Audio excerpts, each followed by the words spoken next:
You're listening to the Never Heard of It podcast, a Night Shift Radio original. Every week we bring you the good, the bad, the weird, and lesser-known streaming movies. Hit subscribe for new episodes every Thursday and Sunday. It's December, Michael. It is December, and as of airing this episode, it is halfway through December, more than halfway. I keep forgetting that we went from being like all over the place in November to like legitimately having our shit together and being ahead of time on in December. And so here we are. I mean, it's already weird enough that for us sitting here, it is December 4th. Like December is in full swing, and before we know it, like we are 3 weeks away from Christmas, and it's just so wild to me. And like, yeah, well, it's December 15th for the day that this episode is actually airing. Geez, yeah, that's so like, what is the future like, listeners? We gotta know. I hope it's good. I hope the weather doesn't suck, really, because I'm going to be traveling soon. Oh yeah. We don't want shitty weather. So I hope it is good weather for you out there in 11 days from 11 days in the future. Welcome to the world of tomorrow. Why are you this way? That's great. Futurama, great show. Hopefully. December 15th. But this is crazy. Christmas is coming soon. And Caleb, you just watched a Christmas movie. Oh boy, did I! So earlier this week, which, oh my god, like you and I have talked about how, like, you know, we still get together every couple of days, and you know, either we're recording or we're writing, we're just hanging out, talking, whatever. But it feels like those couple of days are like 2-week stretches, and it's just wild how much longer time is feeling right now. But yeah, just a handful of days ago. So we're recording on Sunday. This was Monday. I was checking socials and saw that a local influencer here in St. Louis, who has started working with film companies to do advanced screenings, had passes for Violent Night, starring David Harbour. And I have been wanting to see that. And I saw, like, it was actually, like, a lot of times these screenings are at, like, the cinemas way out in the county, and just, like, you know, it's not worth the trip, honestly. I don't want to do it. But this one was at a reasonably nearby cinema that Ellen and I used to go to. It was an old AMC. And, you know, for being still a chain theater, still has, typically good prices. It's a really good layout, comfortable seats. They're like full reclining seats. They're like, oh, right. Yeah. So I asked Ellen, like, hey, do you want to go see this? And she's like, yeah, sure. Why not?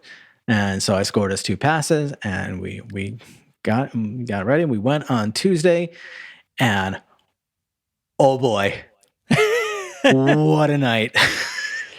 So the plot of this is, if I'm remembering, is something similar to Fat Man, right? Kind of, but not really. Like, Santa isn't the target of any of the attention in this. Santa is like stumbles into the trouble in this film. Basically, it centers around this really wealthy family, the Lightstones. They are a, like, horrible, dysfunctional, rich family with the mother in charge, and like, you know, runs this company that does like shady shit on the side for the U.S. government, like, you know, greasing palms in countries to like make deals happen, stuff like that. All the stuff that the government can't be seen doing. And so they're fantastically wealthy, but horrible, horrible people. And the oldest son, Jason, he wants out. We see, like, he has an estranged wife and their little daughter, Linda and Trudy, and he wants out of the family business so that he can get their family back together. That's all Trudy wants for Christmas, is for mom and dad to get back together. A shockingly heartwarming story, I have to tell you, like, underlies this whole thing. This really, really heartfelt family story throughout this absolutely fucking bonkers film. And, you know, Santa, we meet, you know, he's a drunk, he's sloppy, he's like, you know, everyone's just greedy these days, like nobody believes in Christmas or the magic, and I think this is going to be my last time. So we have our classic Santa's over your shit and like Christmas is canceled sort of thing. So he's making his last run when he ends up in the Lightstones house, just as this troop of mercenaries led by John Leguizamo, who all have code names like Scrooge and Tinsel and Krampus Lettuce and Sugar Plum, as you do. Yeah. just straight up start murdering the entire like staff of this household and take the family hostage, and are like threatening to torture the family members. And so we have this really weird mix of like Hallmark family Christmas movie meets John Wick meets Home Alone, but people actually die. It is All right. so fucking bonkers. And just like a wild ride that had me screaming out loud in the theater, like, I can't believe what I'm seeing right now. And other times on the verge of tears because it's so sweet. And then also, oh my God. Oh, what did he do to him with that hammer? Oh boy. There's a whole subplot where like Santa's origins were actually as like a fucking like Norse warrior with a hammer called Skull Crusher. And it's yes. Absolutely worth your time. That if you sounds bonkers. If you can handle ultra violence, and you like a good family friendly Christmas movie where people's skulls are split open, go see Violent Night. The good old ultra violence. All right, yeah. So Violent, that's still in theaters now. David Harbour, of course. Harbour. Yeah. David Harbour, Red Guardian, right? He's in MCU, but of course everyone knows him as Jim Hopper in Stranger Things. Yes. Which I did a rewatch this year of Stranger Things with my daughter because it was her first time watching it, and we were watching through it, and I realized that Jim is kind of a bad cop. Like, yes. Oh yeah, he's terrible, and not in the way of like, you're not good at your job, but in like you're a corrupt cop. Like, he's a bad cop. Because like, I was like, oh shit, like, Jim, you're not a good guy. Like, he is not a good guy through this movie or through that series. That was pretty interesting to see. But I love it. He does have a good growth arc, which I really appreciate. Because yeah, like you shouldn't start out liking him. They make him endearing, and David Harbour is such an endearing person. Like, it's hard not to love Jim Hopper, but like, if you really pay attention to his character, he does not start out as a good person. No, he spends a good season and a half where you're like, ooh, that is, I don't know if we should be talking. Maybe somebody should be calling your boss right now and filing an official complaint. Yes. Like, this is pretty fucked up. Good old Jim Hopper though. We'll see what his arc land. I mean, he's gonna die in Stranger Things season 6 or 5 or whatever it is. It'll be 5, yeah, because the fifth will be the final season. Yeah. I don't know. I mean, I feel like in the last season they've got to kill off a lot of people. Like, I feel like 11 has to die. Jonathan's got to die because his character's boring. Yes. Like, Mike is gonna die. Like, they got to kill them all off. That's what I think. I'm not sure that I agree with you that it needs to happen, but I don't disagree that it probably will.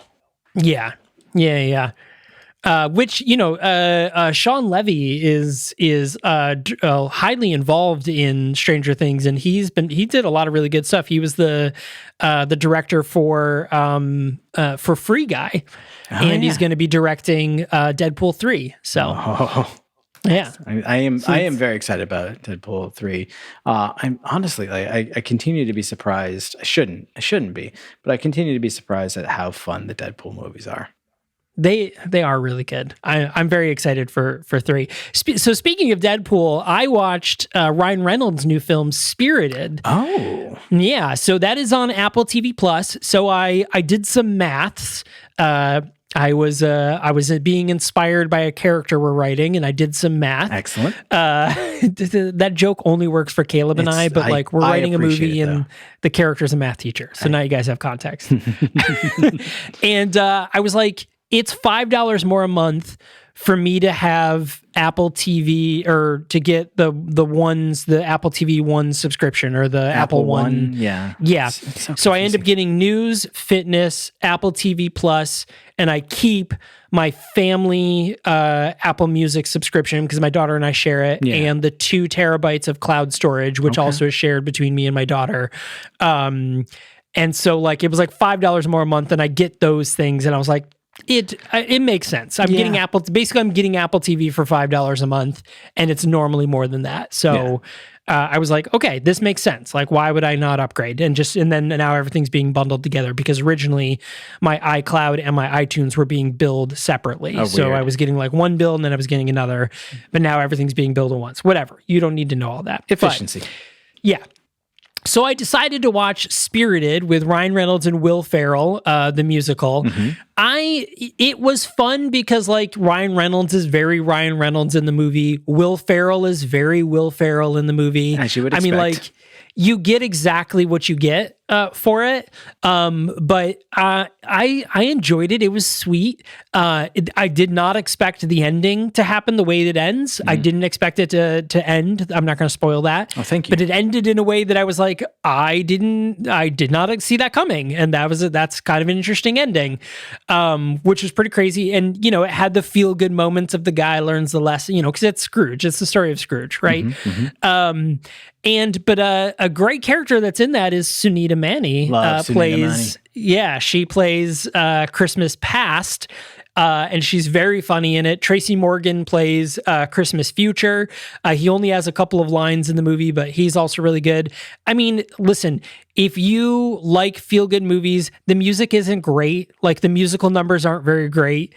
But like, if you like Will Ferrell, if you like Ryan Reynolds, and you like them being their characters, like the people that you know them as, you're gonna like Spirited. You're gonna like it. Nice. Yeah, I'm looking forward to that. I mean, it just looks like a fun film, and you know, this time of year especially, like, you kind of want just that lighthearted, just a little bit of joy in the dark months.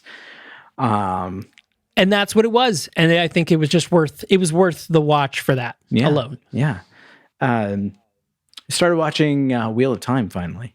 Yeah, that's coming the beginning of next year, I think. I think it's like they're doing another imminent. Season? Okay. They are doing another season. They're finished filming it and it's coming soon, or they're filming it now. Okay. I don't know which. Yeah, I've been a little bit worried because we have 2 episodes left. It's an 8-episode first season. Each episode is like an hour long. So basically, you have this 8-hour story arc, and like it is based on I think it's 13 book series. It's a very long series. It's an absurdly long book series. And all of these books are like ancient tomes, and like they're massive. They're huge, beefy fantasy novels.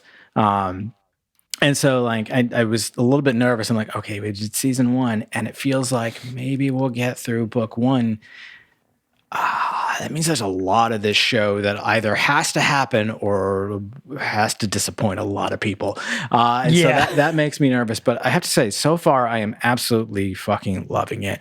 And you know what my opinion about Game of Thrones was. I hated it. I don't need I don't need some guys like kinks to be just like murdering naked people all day long. I don't know how to properly describe why I hate that show, but it's brutal for brutal's sake. It's overly sexual for the sake of itself. There's I mean, let's put it bluntly, child abuse on top of murder. Well, I mean, episode 1 they kill a kid. They throw a kid off a roof. It's shock value is all that show is to me. Like the fantastical elements are completely lost in this whole notion that like it has to be bloody and brutal and horrifying. And like, I hated it. I did not enjoy watching it. It left me feeling bad. But then I sit and I watch this, and like, yes, there is some violence and gore, but only to the extent that it's necessary.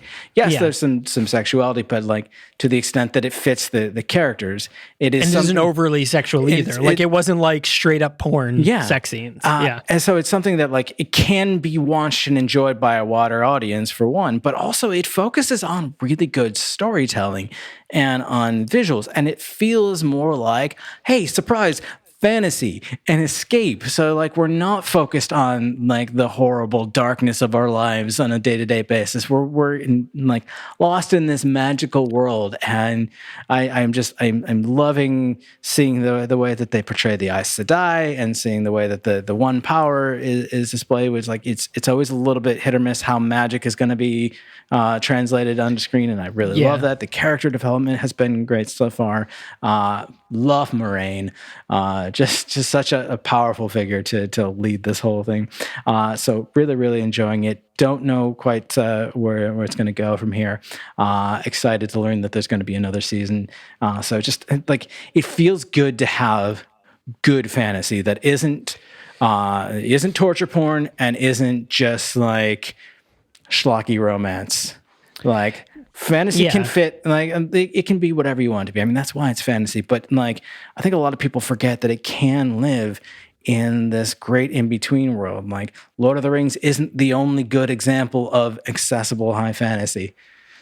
Yeah, I mean, even in the past year, and Wheel of Time came out last year, but even in the past year, we've had some really good examples of fantasy and high fantasy in mainstream media. Rings of Power is a really great example, which, by the way, if you haven't watched Rings of Power, if you already have, there is a show on our network called Tipples and Tolkien where they go through episode by episode, give you some lore backgrounds and stuff, so you can kind of watch the show along with them and really get some cool things. So definitely check that show out.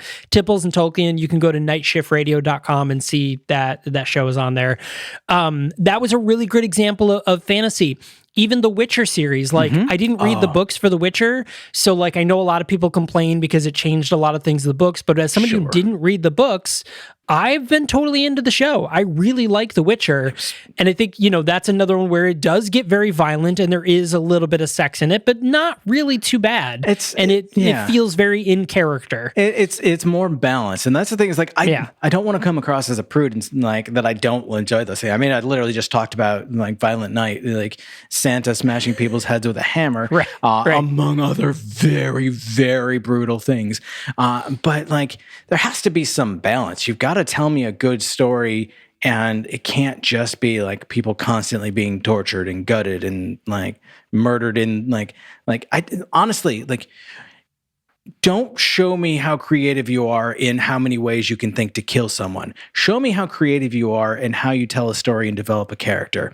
They're very different things. And like, the story should be in the creative ways of why you want to kill the character, not of you doing the character, because that's the motivation part that you want. That's what you want. You want that. You want to feel the thing. Yeah.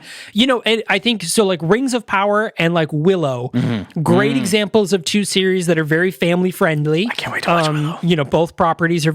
It's first two episodes are out. Both of those properties are high fantasy, but are family friendly. Like I could sit down with my 10-year-old and watch Rings of Power and be like, this is high fantasy. I can't do that with The Witcher. I can't do that with Wheel of Time as an example. That's not a family friendly show.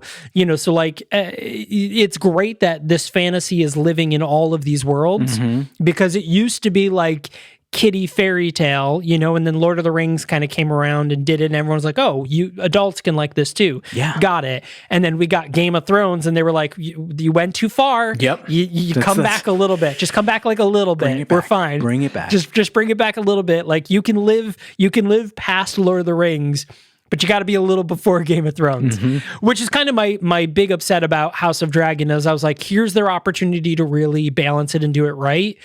And I wanted more fantasy, and it ended up being more Game of Thrones and less dragons.